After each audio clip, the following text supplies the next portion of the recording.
on voit bien qu'on est dans quel système on est. C'est-à-dire ce qu'on disait tout à l'heure, c'est ce que disait Anas, ce que rappelait Anas avec les gilets jaunes, et ce sentiment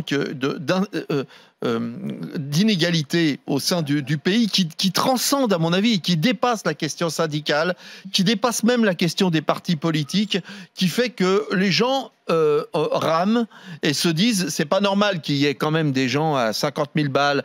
Alors, le club de réflexion, ça veut dire, bon, déjà 5 000 balles par mois pour quelqu'un de normal, il faudrait qu'il travaille 880 heures dans un club de réflexion. Donc, on se dit, on sait bien ce que c'est qu'un club de réflexion.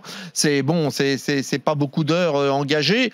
Et en fait, on se dit, il y a quand même un truc qui cloche, quoi. Et ce sentiment d'inégalité, il est très présent au sein de notre société, et c'est ça qui déclenche les colères. Et c'est pour ça que je crois que ce qui se passe en ce moment, à la fois là et ce qui s'est passé, c'est plus une histoire de colère populaire, difficilement maîtrisable.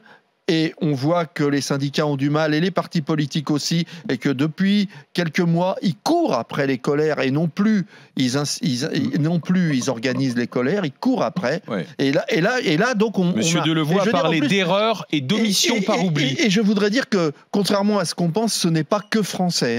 C'est-à-dire aujourd'hui, dans le monde entier, on voit bien, en Amérique du Sud, aux États-Unis, partout, les colères, elles sont populaires, et les partis politiques qui jusque-là maîtrisaient, et les syndicats qui maîtrisaient, sont dépassés par la situation. Finalement, aujourd'hui, Jean-Paul Delevoye, il devrait se débrancher tout seul. Il devrait dire, je pense que voilà, oui. là, il faut sortir. Et en plus, sur la